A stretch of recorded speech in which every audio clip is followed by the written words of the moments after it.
बिस्मिल्लाहिर्रहमानिर्रहीम।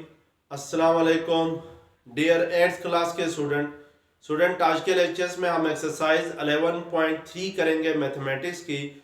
जो last lectures था उसमें हमने एक्सरसाइज 11.3 का क्वेश्चन नंबर 4 तक कर लिया था, तो आज हम जो नेक्स्ट क्वेश्चन है वो करेंगे।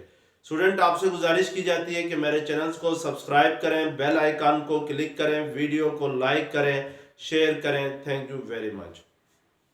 एक्सरसाइज 11.3 में जो मेन टॉपिक था जिसको आपने डील करना है यहाँ पर, that is volume of a pyramid. तो लास्ट लेक्चर्स में मैंने एक एक्टिविटी के जरिए वॉल्यूम ऑफ अ पिरामिड कैसे फाइंड करते हैं ये आपको बताया था। तो वहां पर हमने देखा था कि वॉल्यूम ऑफ पिरामिड इक्वल होता है 1/3 into area of base multiply by height के। तो इस फार्मूले का यूज करते हुए हम क्वेश्चंस करेंगे। तो क्वेश्चन नंबर 5 हमारे पास है, a cuboid shape prism has dimension 6 centimetre, 8 centimetre and 11 centimetre. What is the volume of a pyramid with same base and height. अब यहाँ पे क्वेश्चन में आपसे कह रहा है कि एक क्यूबाइड शेप का प्रिज्म है जिसकी डायमेंशन जो है वो 6 सेंटीमीटर है, 8 सेंटीमीटर है, 11 सेंटीमीटर है। और फिर आपसे कह रहा है कि इसी टाइप का एक पिरामिड लेना है और उस पिरामिड का जो बेस का एरिया होगा वो इस प्रिज्म के बेस के एरिया के इक्वल हो, और जो पिरामिड की हाइट होती है वो प्रिज्म की हाइट के इक्वल हो। तो फिर ये बताना है कि जो पिरामिड होगा उसका वॉल्यूम क्या होगा। तो यहाँ पे स्टूडेंट हम जो पिरामिड और जो प्रिज्म में जो रिलेशंस है between the volumes of pyramid and prism, उस रिलेशंस को हम यूज करते हुए इस क्वेश्चंस को क्या करेंगे, सॉल्व करेंगे।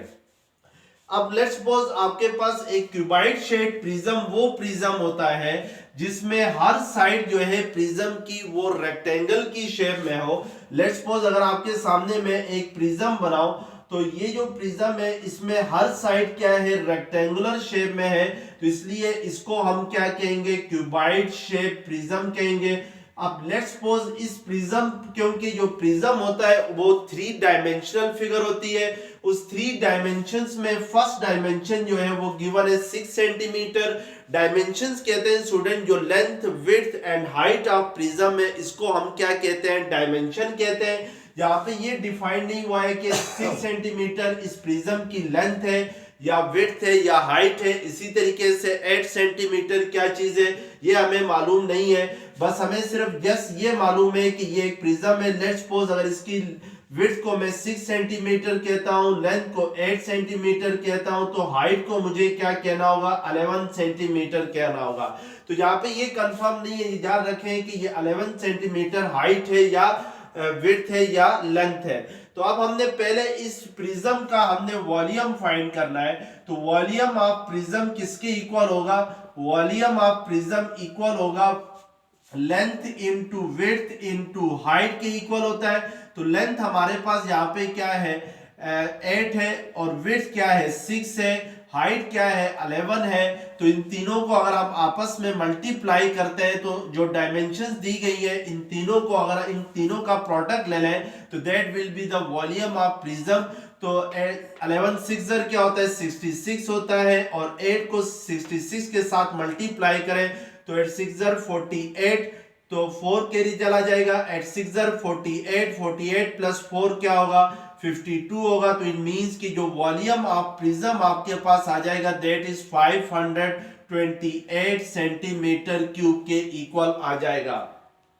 अब हमने इसी तरीके से एक पिरामिड लेना है और उस पिरामिड को इस तरीके से लेना है कि उसकी जो बेस का एरिया है वो इस प्रिज्म के बेस के एरिया के इक्वल हो, और उसकी जो हाइट है वो इस प्रिज्म के हाइट के इक्वल हो। तो लास्ट लेक्चर्स में मैंने आप लोगों को बताया था कि जब किसी पिरामिड को और किसी प्रिज्म्स को आपस में हम कंपेयर करते हैं तो अगर पिरामिड का बेस का एरिया और प्रिज्म का बेस का एरिया और पिरामिड के हाइट और प्रिज्म की हाइट इक्वल हो तो फिर जो वॉल्यूम ऑफ पिरामिड होता है वो इक्वल होता है किसके, वॉल्यूम ऑफ पिरामिड इक्वल होता है 1/3 into volume of pyramid and volume of prism में जो रिलेशन होता है वो इक्वल होता है वॉल्यूम ऑफ पिरामिड इक्वल होता है volume 1/3 into volume of prism के इक्वल होता है।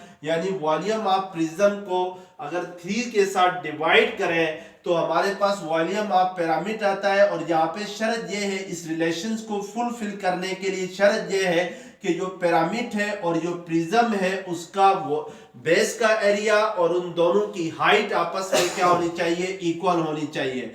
अब हमारे पास पता है कि वॉल्यूम ऑफ प्रिज्म किसके इक्वल है, 528 के इक्वल है। तो इट मींस कि इस 528 को अगर 3 के साथ डिवाइड करते हैं तो हमारे पास वॉल्यूम ऑफ पिरामिड आ जाएगा। तो 3 2 6 3 1 3 यानी 528 को आपने 3 के साथ डिवाइड करना है। 3 1 3 तो रिमाइंडर क्या आ जाएगा, 2 आ जाएगा। 3 7 21 फिर क्या रिमाइंडर आ जाएगा, 1। तो 3 6 18 तो इट मींस कि ये 176 centimetre cube will be the volume of the pyramid whose base area and height is equal to the base area of prism and height of prism। अब क्वेश्चन नंबर 6 है, the volume of a pyramid is 80 centimetre cube. यानी एक pyramid है जिसका volume किसके equal है, 80 centimetre cube के equal है। It's base is a triangle having area 30 centimetre square. और इसकी जो पिरामिड की बेस है वो किस शेप में है, ट्राइंगल की शेप में है। और उस ट्राइंगल का एरिया जो है वो क्या है, 30 सेंटीमीटर स्क्वायर के इक्वल है। Find the height of pyramid, आपसे कह रहा है कि हाइट ऑफ पिरामिड फाइंड करें। तो अब हम यहाँ पे सबसे पहले चेक करेंगे कि हमें गिवन क्या क्या है। तो वॉल्यूम ऑफ पिरामिड गिवन है, तो वॉल्यूम ऑफ पिरामिड किसके इक्वल है आपके पास, वो इक्वल है 80 सेंटीमीटर क्यूब के इक्वल है। और बेस एरिया यानी जो कि ट्रायंगुलर शेप में है वो किसके इक्वल है, वो 30 सेंटीमीटर स्क्वायर के इक्वल है। और आपसे कह रहा है what is the height of pyramid, यानी आपने हाइट ऑफ पिरामिड फाइंड करनी है कि पिरामिड की हाइट क्या होगी। तो अब उसके लिए हम फार्मूला यूज करेंगे। वॉल्यूम ऑफ अ पिरामिड किसके इक्वल होता है, 1/3 into area of base multiply by height के इक्वल होता है। तो इस वॉल्यूम ऑफ पिरामिड की जगह हम क्या पुट करेंगे, 80 सेंटीमीटर क्यूब पुट करेंगे is equal to 1/3 as it is आ जाएगा। एरिया ऑफ बेस की जगह हम क्या पुट करेंगे, 30 और इनटू हाइट हमने फाइंड करनी है तो इसको एज इट इज लिखेंगे यहां पर इस फार्मूले में। अब इसको सिंप्लीफाई करेंगे तो ये 3 1 3 3 10 30 होता है। अब 10 इंटू हाइट है तो 10 को अगर सेकंड साइड पे शिफ्ट करें यानी इक्वेशन की लेफ्ट हैंड साइड पे शिफ्ट करें तो 10 जो है वो हाइट के साथ मल्टीप्लाई हो रहा है। तो लेफ्ट हैंड साइड के आगे, लेफ्ट हैंड साइड पे आगे क्या होगा, डिवाइड होगा। तो 0 0 से कैंसल, इट मींस के हाइट ऑफ पिरामिड किसके इक्वल आ जाएगी, 8 सेंटीमीटर के इक्वल आ जाएगी। तो इस तरीके से हम क्या करेंगे, इस फार्मूले के जरिए हाइट ऑफ पिरामिड फाइंड करेंगे जो कि हमारे पास क्या आ गई, 8 सेंटीमीटर के इक्वल आ गई। अब याद रखें स्टूडेंट, जो वॉल्यूम होता है उसको हमेशा सेंटीमीटर क्यूब में मेजर किया जाता है और जो आपके पास एरिया होता है उसको सेंटीमीटर स्क्वायर में मेजर किया जाता है और जो लेंथ होती है उसको सेंटीमीटर में मेजर किया जाता है। तो इट मींस के हाइट जो होगी वो हाइट ऑफ पिरामिड जो होगी वो एक लेंथ है। तो इसलिए हमने यहाँ पर इसके साथ 8 सेंटीमीटर का यूनिट इस्तेमाल किया है। अब क्वेश्चन नंबर 7 है, find height of a pyramid. Height of pyramid आपने फाइंड करनी है with a base which is an equilateral triangle, each side of which is 6 centimeter and has a volume of 120 centimeter cube। अब यहाँ पे student आपसे कह रहा है कि हाइट ऑफ पिरामिड फाइंड करें और जो बेस है वो एक इक्विलेटरल ट्रायंगल की शेप में है। इक्विलेटरल ट्रायंगल वो होती है जिसमें हर साइड क्या होती है, आपस में इक्वल हो और एक साइड की each of which is 6 centimetre, यानी उस ट्राइंगल की हर साइड की लेंथ जो है वो किसके इक्वल है, वो 6 सेंटीमीटर की इक्वल है and has a volume 120 centimetre cube. और उस पिरामिड का वॉल्यूम किसके इक्वल है, 120 सेंटीमीटर क्यूब के इक्वल है। तो इट मींस कि इसमें इस क्वेश्चन में आपने हाइट ऑफ पिरामिड फाइंड करना है और आपके पास गिवन है जो बेस है, जो ट्राइंगल बेस है वो ट्राइंगल की इक्विलैटरल ट्राइंगल शेप में है और हर ट्राइंगल की जो साइड लेंथ है और जो बेस की जो ट्राइंगुलर शेप में है उसकी साइड लेंथ किसके इक्वल है, 6 सेंटीमीटर की इक्वल है। तो मैं यहाँ पे लिख सकता हूँ side length of equilateral triangle, यानी जो बेस ट्राइंगल है उसकी साइड लेंथ कितने किसके इक्वल है, 6 सेंटीमीटर के इक्वल है। और जो वॉल्यूम ऑफ पिरामिड है वो किसके इक्वल है, वो इक्वल है आपके पास यहाँ पे 120 सेंटीमीटर क्यूब के इक्वल है। और आपसे कह रहा है कि हाइट ऑफ पिरामिड फाइंड करें। तो लेट्स सपोज स्टूडेंट हम इस पिरामिड को कंस्ट्रक्ट करते हैं यहाँ पर। तो पिरामिड को अगर कंस्ट्रक्ट करें तो उसने कहा हुआ है कि पिरामिड की जो बेस है वो इक्विलैटरल ट्रायंगुलर शेप में है। तो हम ए बी सी एक ट्रायंगल लेते हैं जो कि बेस ऑफ पिरामिड है, उसमें एक साइड की लेंथ अगर हम 6 सेंटीमीटर ले लें तो फिर हर साइड की लेंथ क्या होगी, 6 सेंटीमीटर ही के इक्वल होगी क्योंकि इक्विलैटरल ट्रायंगल है। अब स्टूडेंट आपने इस पिरामिड की हाइट फाइंड करनी है। तो इस पिरामिड की जो हाइट होगी वो क्या होगी, वो एपेक्स से अगर एक परपेंडिकुलर ड्रा करें टू द बेस यानी which is an equilateral triangle, तो इसकी जो सेंटर में आके जो परपेंडिकुलर जो सेंटर में बेस को जहां पे टच करेगा, this perpendicular distance is called height of a pyramid. और हमने ये फाइंड करना है by using the formula volume of a pyramid. अब इस फार्मूले को अगर हम यूज करके इसकी हाइट फाइंड करना चाहें तो वॉल्यूम ऑफ अ पिरामिड हमारे पास गिवन है 120 1/3 into area of base as it is आ जाएगा। हाइट हमने हाइट फाइंड करने के लिए पहले हमें क्या चाहिए, एरिया ऑफ बेस चाहिए। इट मींस कि जो बेस है वो उसका एरिया फाइंड करना है। तो हमें पता है कि यहाँ पर जो बेस है वो किस शेप में है, वो इक्विलैटरल ट्रायंगल की शेप में है। इसको मैं सेपरेटली बनाता हूं। लेट्स सपोज ये ए बी सी एक ट्रायंगल है, इसमें हर साइड की लेंथ क्या है, 6 सेंटीमीटर है। तो इट मींस के इसकी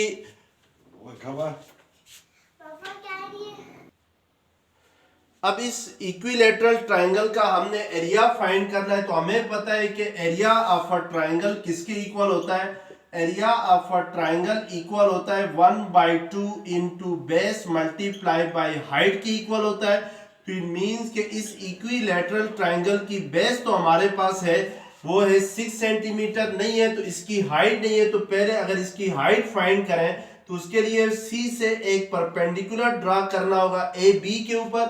ये जो परपेंडिकुलर जाकर ए बी को जहां पर इंटरसेक्ट करता है उस पॉइंट को हम क्या नाम देंगे, डी का नाम देंगे। अब चूंकि ये इक्विलैटरल ट्रायंगल है इसलिए ये जो परपेंडिकुलर ड्रा किया है जो कि हाइट ऑफ द ट्रायंगल है, ये इस साइड ए बी को 2 इक्वल पार्ट्स में क्या करेगी, डिवाइड करेगी। यानी ए से डी तक आपके पास 3 सेंटीमीटर होगा, डी से बी तक क्या होगा 3 सेंटीमीटर होगा, क्योंकि ए से बी तक जो डिस्टेंस गिवन है वो क्या है 6 सेंटीमीटर है। तो 6 सेंटीमीटर का हाफ ले लें तो वो क्या होता है 3 सेंटीमीटर होता है। अब स्टूडेंट इसके लिए आप देखें इन ट्रायंगल ADC यानी इस ट्रायंगल ADC में अगर आप जरा गौर से देखें तो ये जो एंगल D है ये क्या है 90 डिग्री के इक्वल है। और 90 डिग्री की अपोजिट साइड हमेशा क्या होती है, वो हाइपोटेन्यूज होती है किसी भी राइट एंगल ट्रायंगल में। और ये जो AD होगी ये क्या होगी, बेस होगी। और ये जो CD है ये क्या है, परपेंडिकुलर है। और हमें पता है कि हाइपोटेन्यूज का स्क्वायर इक्वल होता है किसी भी राइट एंगल ट्रायंगल में base square plus perpendicular square के इक्वल होता है। तो अब यहाँ पर आपके पास हाइपोटेन्यूज क्या है 6 है, तो इट मींस कि 6 का स्क्वायर इक्वल होता है बेस क्या है, जहाँ पर बेस AD है, A से D तक ये वाली बेस है और इसकी लेंथ क्या है 3 है। तो इट मींस कि बेस की जगह 3 स्क्वायर होगा। परपेंडिकुलर यानी जो हाइट ऑफ ट्रायंगल है उसको हम एज इट इज रखेंगे। अब यहां से हमें परपेंडिकुलर चाहिए, तो परपेंडिकुलर फाइंड करने के लिए हम क्या करेंगे कि 3 स्क्वायर को सेकंड साइड पे शिफ्ट करेंगे। तो परपेंडिकुलर का स्क्वायर किसके इक्वल आएगा, 6 स्क्वायर माइनस 3 स्क्वायर आएगा। तो 6 स्क्वायर क्या होता है 36 होता है, 3 का स्क्वायर क्या होता है 9 होता है, तो 36 में से अगर 9 को माइनस करते हैं तो ये क्या आ जाएगा, 27 आ जाएगा। तो इट मींस कि जो परपेंडिकुलर है या हाइट ऑफ इक्विलैटरल ट्रायंगल है वो क्या आ जाएगी, √27 के इक्वल आ जाएगी। तो अब इस फार्मूले में हम लोग एरिया ऑफ ट्रायंगल फाइंड करने के लिए या एरिया ऑफ बेस फाइंड करने के लिए हम क्या करेंगे, इस फार्मूले में वैल्यूज पुट करेंगे। तो 1/2 बेस किसके इक्वल है, बेस आपके पास 6 के इक्वल है, और परपेंडिकुलर क्या आ गया या हाइट क्या आ गई, √27 आ गई। तो 2 3 6, तो ये 3 इंटू √ क्या आ जाएगा, 27 आ जाएगा। तो इस तरीके से हम एरिया ऑफ बेस फाइंड करेंगे। अब क्वेश्चन में उसने हमसे कहा हुआ है कि हाइट ऑफ पिरामिड फाइंड करना है। तो हमें पता है कि वॉल्यूम ऑफ अ पिरामिड किसके इक्वल होता है, 1/3 into area of base multiply by height के इक्वल होता है। तो वॉल्यूम ऑफ पिरामिड हमारे पास क्या है, 120 है, और 1/3 एज इट इज आ जाएगा। एरिया ऑफ बेस हमारे पास क्या आ गया, 3 इंटू √27 आ गया, और मल्टीप्लाई बाय हाइट हमने क्या करनी है, यहाँ पे फाइंड करनी है। तो इस हाइट को एज इट इज रहने देंगे। अब ये 3 और ये 3 कैंसल, तो 1/20 डिवाइडेड बाई √27 करेंगे तो ये किसके इक्वल आ जाएगा, हाइट के इक्वल आएगा। यानी √27 जो है वो हाइट के साथ मल्टीप्लाई हो रहा है, तो सेकंड साइड पे जाके क्या होगा, डिवाइड होगा। अब अगर कैलकुलेटर से हम क्या करते हैं, 1/20 डिवाइडेड बाई 120 डिवाइडेड बाई √27 करते हैं, तो ये आपके पास आएगा 23.1 सेंटीमीटर के इक्वल आ जाएगा। तो इट मींस कि जो हाइट ऑफ पिरामिड होगी वो किसके इक्वल आ जाएगी, हाइट ऑफ पिरामिड 23.1 सेंटीमीटर के इक्वल आएगी। तो यही चीज हमने यहां पर क्या करना था, फाइंड करना था। पढ़ रहा हूं भाई, कोई खाना। अच्छा, नेक्स्ट जो हमारे पास क्वेश्चन नंबर 8 है, calculate the volume of composite figure with A pyramid and prism. Composite figure वो होती है जिसमें दो फिगर्स अगर एक साथ बनाए जाएं तो उसको हम कहते हैं कंपोजिट फिगर। जैसे इस फिगर में जो बेस है वो आपके पास एक प्रिज्म की शेप में है, और जो टॉप है इस फिगर का वो एक पिरामिड की शेप में है। अब आपसे कह रहा है कि यहाँ पर ये जो प्रिज्म है इसका वॉल्यूम फाइंड करें, और फिर इसका जो पिरामिड है उसका वॉल्यूम फाइंड करें, और फिर इन दोनों का जो वॉल्यूम मिला के होता है वो फाइंड करना है। तो हमारे पास एक्चुअली जो कंप्लीट फिगर है वो उसकी बेस प्रिज्म की शेप में है, और उसका जो अपर पार्ट है वो पिरामिड की शेप में है। और हमने इस फिगर का ये जो कंपोजिट फिगर है, यानी ये जो कंपोजिट फिगर इसलिए है कि ये दो मुख्तलिफ फिगर्स जो है मिलकर एक फिगर बना रही हैं। जैसे प्रिज्म और पिरामिड दोनों मिलकर एक फिगर बना रही है, तो इस मींस कि ये एक कंपोजिट फिगर है, और हमने इस कंपोजिट फिगर का क्या फाइंड करना है, वॉल्यूम फाइंड करना है। तो पहले मैं जरा यहाँ पर वॉल्यूम ऑफ प्रिज्म फाइंड करता हूं। तो volume of prism volume of prism किसके इक्वल होगा, length into width into height के इक्वल होगा। तो इस फिगर में जो प्रिज्म है उसकी लेंथ क्या है, 12 है, और विड्थ क्या है, इसकी 8 है, और हाइट क्या है, इसकी 10 है। तो इट मींस कि हम 12, 8 और 10 को आपस में मल्टीप्लाई करेंगे तो ये हमारे पास क्या आ जाएगा, वॉल्यूम ऑफ प्रिज्म आएगा। तो अब इसको मल्टीप्लाई करते हैं तो 12 इंटू 10 क्या होगा, 120 होगा। 120 को अगर मल्टीप्लाई करें 8 के साथ तो 8 2 16, 1 कैरी गया, 8 1 8 प्लस 1 9। तो इट मींस कि जो वॉल्यूम ऑफ प्रिज्म आ जाएगा वो क्या आ जाएगा, 960 के इक्वल आ जाएगा। अब हम इसमें क्या फाइंड करेंगे, वॉल्यूम ऑफ पिरामिड फाइंड करेंगे। तो लास्ट टाइम आपको बताया था कि जो वॉल्यूम ऑफ पिरामिड होता है वो इक्वल होता है 1/3 इंटू वॉल्यूम ऑफ प्रिज्म के भी इक्वल होता है।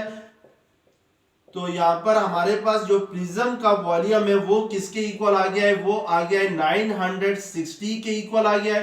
तो ये 3 3 9, 3 2 6। तो इट मींस के जो वॉल्यूम ऑफ पिरामिड है वो क्या आएगा, 320 सेंटीमीटर के इक्वल आ जाएगा। अब हम इस फिगर का टोटल जो फिगर है यानी जो कंपोजिट फिगर है, तो यहाँ पर हम लिख सकते हैं वॉल्यूम ऑफ कंपोजिट फिगर, यानी इस कंपोजिट फिगर का वॉल्यूम फाइंड करेंगे। कंपोजिट फिगर होगी कि पिरामिड और प्रिज्म को मिला के जो फिगर बन रही है दैट इज कंपोजिट फिगर। तो प्रिज्म का वॉल्यूम क्या आ गया हमारे पास 960 आ गया और पिरामिड का वॉल्यूम क्या आ गया 320 आ गया। दोनों को ऐड करेंगे तो हमारे पास क्या आ जाएगा, वॉल्यूम ऑफ कंपोजिट फिगर आ जाएगा, that will B 1280 centimetre cube होगा। तो इस तरीके से हम दोनों फिगर्स का क्या फाइंड कर सकते हैं, वॉल्यूम फाइंड कर सकते हैं। जो सेकंड फिगर है इसमें आप लोगों के पास बेस में प्रिज्म है और अपर पार्ट जो है वो क्या है, एक पिरामिड है। लेकिन पहली पिरामिड में हमें हाइट दी गई थी, अब यहाँ पर स्लैंट हाइट गिवन है, तो इसलिए हम पहले पिरामिड का वॉल्यूम फाइंड करने से पहले यहाँ पर हम क्या करेंगे, volume height of pyramid find करेंगे। यानी ये जो एपेक्स से लेकर परपेंडिकुलर डिस्टेंस होगा to the base of pyramid के ऊपर, ये आपके पास हाइट ऑफ पिरामिड होगा, इसको हमने पहले फाइंड करना है। अब हाइट ऑफ पिरामिड फाइंड करने के लिए देखें ये जो प्रिज्म है इसकी बेस की शेप में, स्क्वायर की शेप में, क्योंकि लेंथ की भी जो लेंथ है उसकी भी लेंथ कितनी है 8 सेंटीमीटर है और जो विड्थ है उसकी भी लेंथ कितनी है 8 सेंटीमीटर है। तो इट मींस कि ये जो लेंथ है ये किसके इक्वल है 8 सेंटीमीटर है। तो इसका मतलब है यहाँ पर ये जो परपेंडिकुलर यानी जो हाइट ऑफ पिरामिड जो है बेस को यहाँ पे इंटरसेक्ट करती है उस पॉइंट से लेकर यहाँ स्लैंट हाइट है यहाँ तक, ये जो डिस्टेंस होगा ये किसके इक्वल होगा, ये 4 सेंटीमीटर के इक्वल होगा। तो ये एक रेगुलर पिरामिड है, इसलिए जो हाइट होगी या जो स्लैंट जो हाइट ऑफ पिरामिड या एल्टीट्यूड होगी वो बेस को कहां पे इंटरसेक्ट करेगी, at the centre of the base पे वो बेस को इंटरसेक्ट करेगी। तो इसका मतलब है मेरे पास ये एक राइट एंगल ट्राइंगल बनती है, अगर इसको नाम दे दूं ए बी सी का, तो in right angle triangle A B C में ये जो एंगल ए है ये 90 डिग्री है, इसकी अपोजिट साइड यानी ये जो आपके पास स्लैंट हाइट है that will be the hypotenuse होगी और A B will be the base और ए सी क्या होगी वो आपके पास परपेंडिकुलर होगा। तो अब हमें पता है कि हाइपोटेन्यूज का स्क्वायर इक्वल होता है base square plus perpendicular square के इक्वल होता है। तो हाइपोटेन्यूज यहाँ पे 5 स्क्वायर है, बेस 4 स्क्वायर है, परपेंडिकुलर आपने फाइंड करना है। तो यहाँ से परपेंडिकुलर स्क्वायर किसके इक्वल आएगा 25 माइनस 16 के इक्वल आएगा। 25 माइनस 16 करते हैं तो ये 9 आता है, तो इट मींस कि P इज इक्वल टू क्या आएगा 3 आएगा। तो इट मींस कि ये जो हाइट ऑफ पिरामिड है ये किसके इक्वल आएगी 3 सेंटीमीटर के इक्वल आ जाएगी। अब हम पहले वॉल्यूम ऑफ पिरामिड फाइंड करते हैं। यहाँ पे स्टूडेंट ये जान रखें कि हम ये अब फार्मूला यूज नहीं कर सकते हैं कि वॉल्यूम ऑफ प्रिज्म या वॉल्यूम ऑफ पिरामिड इक्वल होता है 1/3 इंटू वॉल्यूम ऑफ प्रिज्म। वो उस सूरत में यूज कर सकते हैं जब प्रिज्म की हाइट और जो पिरामिड है इसकी हाइट क्या हो, सेम हो। अब यहाँ पे प्रिज्म की हाइट कितनी है 13 सेंटीमीटर है, पिरामिड की हाइट कितनी है 3 सेंटीमीटर है। तो इसलिए हम डायरेक्ट वो फार्मूला यूज नहीं कर सकते हैं क्योंकि उसके लिए जो कंडीशंस थी वो पूरी नहीं हो रही है। तो इसलिए हम दोनों का वॉल्यूम अलग अलग से फाइंड करेंगे। पहले वॉल्यूम ऑफ पिरामिड फाइंड करते हैं और उसके बाद वॉल्यूम ऑफ प्रिज्म फाइंड करते हैं। तो वॉल्यूम ऑफ पिरामिड किसके इक्वल होता है 1/3 इंटू बेस। बेस अब इसकी किस शेप में, स्क्वायर की शेप में। तो स्क्वायर का एरिया क्या होता है 8 इंटू 8, क्योंकि एक साइड की लेंथ क्या है 8 सेंटीमीटर है, तो फिर हर साइड की लेंथ क्या होगी 8 सेंटीमीटर। यानी एरिया ऑफ बेस की जगह आप 8 इंटू 8 लिख सकते हैं। और हाइट हमारे पास किसके इक्वल आ गई 3, तो इट मींस कि ये 3 से कैंसल, तो ये 64 centimetre cube will be the volume of pyramid आ जाएगा। अब वॉल्यूम ऑफ प्रिज्म हमने फाइंड करना है। तो वॉल्यूम ऑफ प्रिज्म फाइंड करने का फार्मूला सिंपल है, length into width into height के इक्वल होता है। तो लेंथ आपके पास 8 है, विड्थ भी 8 है और हाइट क्या है इसकी 13 है। तो 8 8 ज़र 64, 64 को हमने किससे मल्टीप्लाई करना है 13 से, 3 4 ज़र 12, 1 कैरी गया, 3 6 ज़र 18 प्लस 1 19 1 4 4, 1 6 6, तो ये 2 13, 6 + 1 7, तो 8 32 centimetre cube will be the volume of prism आ जाएगा। अब वॉल्यूम ऑफ कंपोजिट फिगर यानी दोनों को मिला के अगर इन दोनों का वॉल्यूम फाइंड करें तो वॉल्यूम ऑफ कंपोजिट फिगर किसके इक्वल होगा, वो इक्वल होगा इन दोनों के सम के, यानी 64 को 832 में क्या करेंगे, ऐड करेंगे।